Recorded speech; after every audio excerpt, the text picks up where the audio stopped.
Hello friends, আমি দেবজ্যোতি। আর আজকে আমরা একটু মজার একটা বিষয় নিয়ে কথা বলবো, যে গুপি গাইন বাঘা বাইন বা তার সাবসিকুয়েন্ট সিনেমা যে দুটো ছিল, হীরক রাজার দেশে এবং গুপি বাঘা ফিরে এলো, এগুলো কি সুপার হিরো ফিল্ম? তো প্রথমেই আমি বলে দিই, এই জাতীয় ভিডিও করতে আমার ভালো লাগে, যারা আমার চ্যানেল দেখেন তারা জানেন। তো প্রথমেই আমি বলে দিই যে সুপার হিরো ফিল্ম কি। সুপার হিরো ফিল্মের একটা বেসিক প্র্যাকটিক্যাল আইডিয়া সবার আছে, যে একজন মানুষ, তার সুপার পাওয়ার আছে, তার মধ্যে বিশেষ কোনো ক্ষমতা আছে যেটা আমাদের এভরিডে যে ফিজিক্যাল ওয়ার্ল্ড সেটাকে ডিফাই করে। সেটা সুপারম্যানের ক্ষেত্রে শক্তি হতে পারে, সেটা ফ্ল্যাশের ক্ষেত্রে স্পিড হতে পারে, যাই হোক, সেটা তার আমাদের যে এভরিডে যে আমরা যে পৃথিবীতে বাস করি, যে ফিজিক্যাল ওয়ার্ল্ডটাতে বাস করি, সেটাকে ডিফাই করে এবং সে সেই শক্তিটা দিয়ে একটা খারাপ শক্তিকে হারায়। তাই তো, এটা সুপারম্যান মানে super heroism on a practical level. এবার আমি যদি ইমোশনাল লেভেলে যাই, সুপার হিরোইজম কি, আমরা কেন সুপার হিরোদেরকে নিয়ে রুট করি, and it's a comment on super hero phenomenon is well. Super heroism হচ্ছে উইশ ফুলফিলমেন্ট। একজন সুপার হিরো, সে এমন একটা জিনিস রিস্টোর করছে যেটাতে আমরা as a human fundamentally believe করি, সেটা হচ্ছে গুডস ট্রায়াম্ফ ওভার ইভল। এটা আমি এর আগেও একটা ভিডিওতে আলোচনা করেছিলাম। এই যে উইশ ফুলফিলমেন্টটা, এই যে মানে মিথ্যার উপরে সত্যের জয়, এই যে একটা আশা, এই যে একটা অপটিমিজম, এটাই কিন্তু সুপার হিরো একটা কনসেপ্ট, অ্যাজ আ কনসেপ্ট, সেটার ফান্ডামেন্টাল কোর। কারণ এটা মানুষের ওই ফান্ডামেন্টাল যে ইমোশনটা আছে ওটাতে হিট করে। প্র্যাকটিক্যাল লেভেলেও তো আমি বললাম, একজন মানুষ, তার সুপার পাওয়ার আছে, সে আর একটা সুপার ভিলেনকে হারাচ্ছে।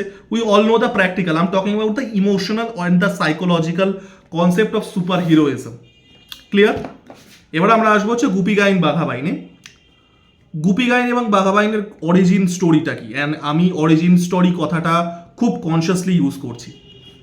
গুপি গাইন বাঘা বাইনের অরিজিন স্টোরিটা ছিল, দুজনেই খুব গরিব ঘর থেকে আসছে, দুজনেই দে আর লাইক নো গুড, তারা মানে কি বলবো, গুড ফর নাথিং। তারা তাদের যে স্কিলটা আছে অবভিয়াসলি কমিক্যাল এফেক্টে মানে পুট করা হয়েছিল। উপেন্দ্র কিশোর রায়চৌধুরী যে সময় লিখছেন সেই সময় সুপার হিরো কনসেপ্টটা কিন্তু আসেনি, by the way. Super hero concept আছে 1924-এ অ্যাকশন কমিক্স নাম্বার 1-এ, যেখানে সুপারম্যানের ইন্ট্রোডাকশন হচ্ছে। এই গুপি গাইন বাঘা বাইন গল্পটা উপেন্দ্র কিশোর রায়চৌধুরী লিখেছিলেন 1880-এ। তো সুপার হিরো মানে সুপারম্যান আসার প্রায় 30-40 বছর আগে। তো তিনি সুপার হিরো ভেবে লেখেননি, বাট আমরা রিকনটেক্সচুয়ালাইজ করব, তো সেটাকে কমেডিক এফেক্টে দেওয়া হচ্ছে। তারপরে তাদেরকে তাদের গ্রাম থেকে তাড়িয়ে দেওয়া হচ্ছে, কারণ একজন খুব বাজে গান গায়, একজন খুব বাজেভাবে ঢোল বাজায়। তারা ভূতের রাজার কাছে যাচ্ছে, এবং এই ভূতের রাজার কাছে গিয়ে তারা কি হচ্ছে, তাদের মধ্যে একটা স্পেশাল পাওয়ার চলে আসছে। আবারও একটা খুব ফান্ডামেন্টাল সুপার হিরোইক কনসেপ্ট, সেটা হচ্ছে elevation of a natural person. আপনি সুপারম্যানের গল্প তুলে নিন, সুপারম্যানের গল্প, যেটা আমি বহুবার বলেছি, সুপারম্যানের গল্পটা is basically an adaptation of Jesus Christ in New Testament. বহুবার আমি বলেছি, আপনি দেখে নিন, এলিভেশন, উত্তরণ ঘটছে একটা সাধারণ মানুষের অসাধারণ হয়ে ওঠা। এটা কি হচ্ছে, আবারও মানুষকে হোপ দিচ্ছে যে আমাদের মতো একজনকেও সে এলিভেট হচ্ছে। ভূতের রাজা যখন এইরকম দুটো গুড ফর নাথিং গুপি এবং বাঘা, একজন খুব বিশ্রীভাবে গান গায়, একজন বিশ্রীভাবে ঢোল বাজায়, তাদেরকে যখন সুপার পাওয়ার দিচ্ছে, দে আর হ্যাভিং দ্যাট এলিভেশন।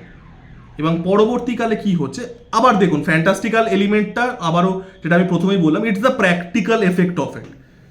তারা তালি বাজিয়ে যে কোনো জায়গায় যেতে পারে, যে কোনো জিনিস খাবার খেতে পারে, গান গেয়ে সবাইকে ফ্রিজ করে দিতে পারে। This is like the obvious super hero elements. আমি আবারও ইমোশনাল লেভেলে কথা বলছি, যে তারপরে কি হচ্ছে, তারপরে তারা খারাপের দিকে যাচ্ছে। আপনি হীরক রাজার দেশের সিনেমাটা তুলে নিন। হীরক রাজার দেশের সিনেমাটা it's a comment on emergency. 1975 থেকে 1977 সালে অবধি আমাদের দেশে এমার্জেন্সি ছিল।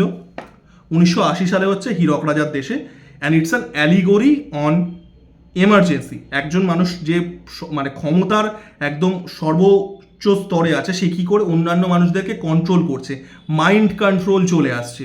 সেই সময় আপনি ভাবুন, লেট 70s-এ মানে এফবিআই কিন্তু MK আলট্রা লঞ্চ করেছে। হীরক রাজার দেশেতে কি করা হচ্ছে, যন্তর মন্তর ঘরে গিয়ে ব্রেন ওয়াশ করা হচ্ছে। মানে আমরা ভাবি এই সিনেমাগুলো বাচ্চাদের সিনেমা, মানে এই সিনেমাগুলো আপনি যদি অ্যানালিসিস করেন না, কত ডিপে যায় আপনাদের কোনো আইডিয়া নেই। মানে আমি মানে আমার হিরক রাজার দেশে মানে easily one of my top 20 favourite movies of all time, possibly top 10ও। মানে এই সিনেমাগুলো মানে অ্যানালিসিস যদি আপনি করতে বসেন, কত কিছু বলছে, মানে এমার্জেন্সি থেকে শুরু করে মাইন্ড কন্ট্রোল, টপ 1%, গরিব বড়লোক, শোষণ, তো অসাধারণ। তারা কি করছে, তারা সেখানে গিয়ে আর একজন যে ফিগার সৌমিত্র চট্টোপাধ্যায়, উদয়ন পণ্ডিত, তার সাথে তারা কি করছে, এই রেজিমটাকে টপল করছে। দে আর ওভারকামিং দ্য মনস্টার। এই যে হীরক রাজা, যে একজন টাইরানিক্যাল শক্তির প্রতীক, তাকে ওভারকাম করছে। আপনি গুপি গাইন বাঘা বাইন পড়ুন, it's a comment on anti war. সেখানে কি করা হচ্ছে, যুদ্ধ, এই যুদ্ধের যে খারাপ side, it is an anti war film. বা গল্পটাও যখন লেখা হয়েছিল, it had that anti war message in it. আপনি তারপরেও চলে আসুন, আপনি গুপি বাঘা ফিরে এলো তো চলে আসুন, which is a step down as a movie. আমি যদি সিনেমার কথাটা বলি, it is a step down, being very honest. Goopy Gyne Bagha Byne আর হীরক রাজার দেশে স্পেশালি যে লেভেলের সিনেমা, গুপি বাঘা ফিরে এলো তার থেকে অনেকটাই নিচের সিনেমা। সেখানেও আপনি দেখুন, সেখানেও কি দেখানো হচ্ছে, ক্ষমতার অপব্যবহার। আমরা কি সুপার ভিলিয়ন এইসব কনসেপ্ট কিন্তু আমরা দেখেছি, যে ক্ষমতা কি করছে, মানুষকে কোরাপ্ট করে দিচ্ছে। এটা একটু সুপারফিশিয়াল লেভেলে দেখানো হয়েছে, যে সেই মানুষটার একটা ম্যাজিক্যাল পাওয়ার্স আছে। তো এখানেও কি হচ্ছে, আবারও একটা মানুষ, তার ক্ষমতা আছে, দুটো পাওয়ার দেখানো হচ্ছে, একটা শুভ শক্তি, একটা অশুভ শক্তি। One who is corrupted by the power, এবং গুপি এবং বাঘা তারা পাওয়ার দিয়ে, তাদের যে শক্তিটা আছে তারা কিন্তু সেটা দিয়ে কোরাপ্টেড হচ্ছে না। এবং কি দেখানো হচ্ছে, যে লাস্টে যে বাচ্চা ছেলেটার নাম আমি মানে যে চরিত্রের নামটা ছিল আমার মনে পড়ছে না, সে কি করছে, সে উঠে আসছে। আবার রেজারেকশনের কনসেপ্ট, খুব ফান্ডামেন্টাল একটা সুপার হিরোইক কনসেপ্ট। তো এগুলো যদি আপনারা অ্যানালিসিস করেন, আপনারা বুঝতে পারবেন যে আবারও উপেন্দ্র কিশোর রয়চৌধুরী যখন লিখেছিলেন, সেই সময় সুপার হিরো কথাটা আসেনি, super hero as a genre আসেনি পপ কালচারে। অ্যাকশন কমিক্স নাম্বার 1-এর প্রায় 40 বছর আগে লেখা হয়েছে। But if you recontextualize it, it is possibly India's first super hero content. Goopy Gyne Bagha Byne as a literature বলছি, তারপরে অবশ্যই সিনেমা হয়েছে। তো এটা কিন্তু মানে ইন্ডিয়ার প্রথম যে সুপার হিরো ফিল্ম ছিল, সেটার নাম হচ্ছে হান্টারওয়ালি, 1935-এর সিনেমা। আমি এটা নিয়ে একটা ভিডিও অনেকদিন আগে বানিয়েছিলাম, অনেকদিন আগে মানে আমার চ্যানেলের প্রথম দিকে, মাস 3 আগে। তো সেই ভিডিওটা চেক আউট করতে পারেন, ফিয়ারলেস নাদিয়ার ছিল। But if you look at on a literary level, it was Goopy Gyne Bagha Byne was super hero before super hero was even born. তো আমার ভিডিওটা কেমন লাগলো জানাবেন, লাইক, কমেন্ট এবং সাবস্ক্রাইব করে আমার পাশে থাকুন। ধন্যবাদ।